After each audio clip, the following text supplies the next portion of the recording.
Welcome to your personalized deep dive. Today, we're going to be exploring this idea of the pathmaker. Hmm. It's a concept from this book, A Pathmaker, an unfollowable path by Dr. Aaron C. Waldron. Right. Or get this, the book kicks off with this whole symbol. Yeah, visual metaphor for this whole pathmaker journey. So paint us a picture, what's in this symbol? Okay, so imagine a black circle, Oh. kind of like that, circle of life idea, complete, continuous. Okay, yeah. And then right on top of that is a blue compass arrow pointing north. And Dr. Waldron says that represents, your inner guiding principle, Oh, okay. So, direction, purpose, but life, it's rarely a straight line. Exactly. And that's where those red contour lines come in. Okay. Inside the circle. Some are solid, some are broken to show, the known and unknown challenges we all face. I'm already getting a sense of adventure. Right. What about those two black dashed lines, kind of cutting through it all? Yeah, those represent the difference between the path we plan And the path we actually end up on. Because, life loves Yeah. to throw those curveballs. for sure. And then smack dab in the middle, there's this brown X. That's Yeah. the destination, right? Yeah, but he calls it a multi-dimensional destination. Okay. Like a place that doesn't really exist in a concrete way. It's more about the constant seeking, the evolving understanding of your purpose. That makes someone a path maker. That's deep. Right. So it's not about arriving at some fixed point, Yeah. but more about the journey itself. Yeah, exactly. Yeah. He argues that this multi-dimensional destination speaks to the pathmaker's mindset. Okay. They're less concerned with the end goal and more about the growth and transformation that occur along the way. Okay, I'm intrigued. So what are some of the specific traits that would mark someone as a pathmaker? Well, one thing he emphasizes is that they're often on a multi-faith journey of self-discovery. Multi-faith. So not tied to any one religion. What does that actually look like in practice? It's about drawing wisdom and insight from various traditions. Looking for those universal truths, the common threads that connect us all, regardless of, specific religious doctrines. So, give us an example. What are some of those universal truths they might find in different traditions? Things like the importance of compassion, Okay. service to others, self-reflection, the interconnectedness of all things, those kinds of, core values that transcend religious boundaries. And they're not afraid to challenge dogma or question traditional ways of thinking if it doesn't resonate with their own experience. So for them, spirituality is more about personal transformation, less about adhering to a rigid set of beliefs. Yeah, precisely. They're constantly evolving, growing, adapting their understanding of spirituality based on their own experiences and the wisdom they glean from different sources. They also deeply respect individual journeys, understanding that there's no one-size-fits-all approach to spirituality. That makes sense. It seems like embracing uncertainty is a big part of their journey. Absolutely. Dr. Waldron describes them as comfortable with not having all the answers laid out in front of them. They even thrive in that space of exploration and discovery. It sounds like they're pioneers of sorts, charting their own course, blazing a trail for others to follow, or maybe not follow directly. That's a great point. This is where the idea of the unfollowable path comes in. You see, pathmakers aren't trying to create a roadmap for others to blindly follow. Their journeys are so individualized, so deeply personal, that they can't be replicated. Okay, so how do they impact the world around them if their paths are unfollowable? What are some of their strengths? Well, they're often champions of individuality. They see the unique potential in everyone and encourage people to break free from those limiting beliefs that hold them back. So it's not about telling people what to do, but more about empowering them to find their own way. Exactly. They act as catalysts for transformation, inspiring others to challenge the status quo and strive for personal growth. I can definitely see how that would be incredibly empowering. It's almost like they light a fire in others to discover their own path. But let's be honest, they can't be all sunshine and roses, right? Yeah. There have to be some potential weaknesses to this archetype too. You're right. Yeah. There are always two sides to every coin, right? What are some of the challenges that pathmakers might face? Well, their unique perspective, their willingness to kind of go against the grain, it can lead to feelings of isolation and misunderstanding. Yeah. Especially in communities that really value conformity. Yeah. They can feel like outsiders. They don't quite fit in. Yeah, I can see how constantly pushing boundaries and questioning norms Hmm. can make it hard to connect with people who are more comfortable with, the status quo. Exactly. And another potential pitfall is burnout. The path makers drive to help others evolve, Hmm. to constantly push for transformation. Right. It can take a toll on their own well-being. They may neglect their own needs while focusing on, guiding others. Yeah, it's like that saying, you can't pour from an empty cup. Exactly. They got to make sure they're taking care of themselves too, so they can continue to inspire others. Absolutely. And that passion, that intensity they bring to their interactions, Yeah. it can sometimes lead to impatience, Hmm. especially with those who, aren't ready or willing to embrace change. Yeah, I imagine it can be frustrating when you see someone's potential and they're not quite, ready to step into it. So you mentioned that their paths are unfollowable, Mm-hmm. but they must have some sort of leadership style, right? Like, how does a path maker lead? Well, Dr. Waldron describes their leadership style as decentralized leadership, which is a pretty fascinating concept. Okay, break that down for us. What does decentralized leadership actually mean? Well, it means they're not interested in, traditional power structures. Yeah. They don't seek followers in the typical sense. Instead, they empower others to become leaders themselves.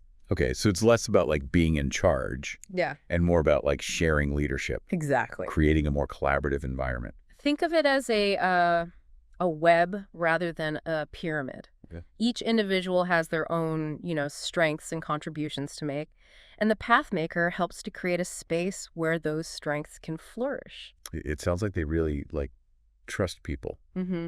to find their own way, Mm-hmm. to make their own decisions, even if they stumble along the way. Right. And a big part of this is their authenticity and vulnerability. Mm. They lead by example, by being open about their own, struggles and challenges. Right. This creates a space where others feel safe to be vulnerable to, which fosters a much deeper level of trust and connection. So it's not about pretending to have it all figured out. It's about being real, Precisely. relatable. And this ties back to the idea of the unfollowable path. By being authentically themselves, they show others that it's okay to be different, to forge your own way, Mm. even if it, looks messy or unconventional. Dr. Waldron also makes this interesting distinction between the path maker Mm-hmm. and a more traditional, spiritual leader like a pastor. Yeah. What are some of the key differences there? Well, as we discussed, the path maker's approach to spirituality is all about going beyond the confines of organized religion. They're not bound by dogma or a fixed set of beliefs. Yeah. Their spirituality is fluid, adaptable, Mm. constantly evolving. So while a pastor might operate within a more structured framework, Mm-hmm.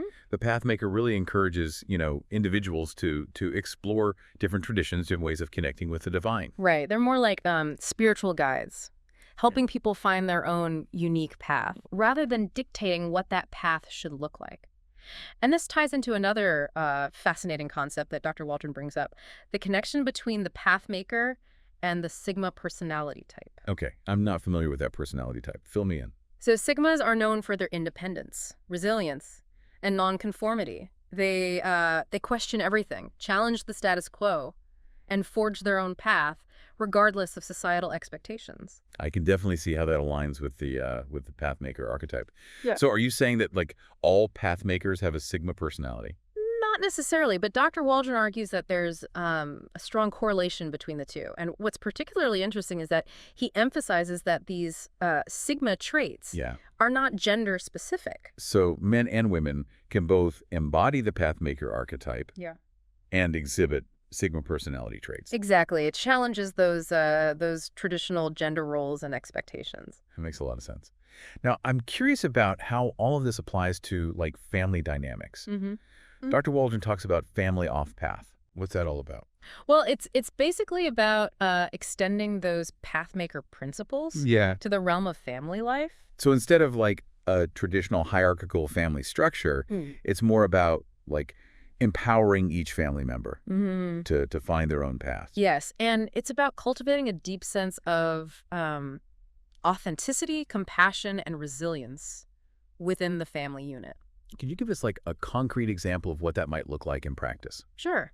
Imagine a family where Open communication and vulnerability are encouraged. Okay. A family where parents, instead of, dictating their children's choices, Right. provide guidance and support while allowing them the freedom to, make their own mistakes and learn from their experiences. It's about celebrating individuality while also fostering a strong sense of connection and belonging. It sounds like it requires a lot of trust Mm-hmm. and a willingness to, like, let go of control as a parent. Absolutely. And Dr. Waldron talks about the importance of shared rituals and experiences that create a sense of unity, but also allow space for, individual expression. Right. For example, maybe instead of imposing a strict religious tradition on their children, they explore different spiritual practices together, encourage their kids to find what resonates with them, personally. So it's about finding that balance between honoring each family member's, unique path and creating a shared family identity. Exactly. And it's not always easy. It requires a lot of conscious effort and a willingness to adapt as the family evolves. Yeah. But Dr. Waldron believes that this family off-path model can lead to deeper connections, greater resilience, and a more fulfilling family experience for everyone involved. Wow, this is a lot to unpack. We've covered a lot of ground here. Is there anything else you think our listeners should know about the pathmaker archetype? It really is a lot to wrap your head around. It is. But that's what makes these deep dives so fascinating, right? Yeah, absolutely. And speaking of things to think about, Dr. Waldron actually ends the book with this powerful question for the reader, which I think is relevant to, our listener as well. Oh, I love a good, thought-provoking question. Hit us with it. He asks, what is one area of your life where you could benefit from embracing the unknown? Whoa. That's a really good one. It's so easy to, get caught up in, our routines and our comfort zones. Yeah. That we kind of forget the power of stepping into the unknown. Exactly. It's about challenging that need for certainty and control and being open to new possibilities, even if they feel a bit, scary at first. And it's not just about, big life-altering decisions, right? Yeah, right. It could be something small, I don't know, trying a new hobby or taking a different route to work. Yeah, you got it. It's about bringing that spirit of curiosity and exploration to, to everyday life. What resonates with you about that question? Any areas popping into your mind where a little unknown might be beneficial? Honestly, it makes me think about, my career. I've been feeling kind of stuck lately, but I've been hesitant to, make any big changes. Maybe embracing the unknown in this case means finally exploring those other career paths that I've always been curious about, even if it means, starting over in some ways. That's a perfect example. And who knows, that leap of faith could lead to something, incredible that you never even imagined. Dr. Waldron reminds us that the pathmaker's journey is all about trusting that inner compass, that, gut feeling that guides us toward growth and fulfillment. Sometimes you just got to take that first step and see where it leads. Yeah. Trusting that the path will reveal itself along the way. Well said. And remember, this journey isn't about achieving some kind of, perfect end state. It's about the continuous process of growth, transformation, and self-discovery. It's about, embracing the messiness, the unexpected twists and turns, and finding the beauty in the journey itself. Couldn't have put it better myself. Well, I think we've successfully navigated this deep dive into the world of the pathmaker. Yeah, we definitely covered a lot of territory. For sure. From the symbolism of, the unfollowable path to the nuances of decentralized leadership and the challenges of embracing the unknown. Right. We hope this deep dive has provided you with some new insights, sparked some inspiration, and maybe even encouraged you to embrace your own unique path, wherever it may lead. And if you find yourself feeling a bit, lost or uncertain, remember Dr. Waldron's words. The path less traveled is often the most rewarding. So keep exploring, keep questioning, and keep forging your own unfollowable path. Thanks for joining us on this journey.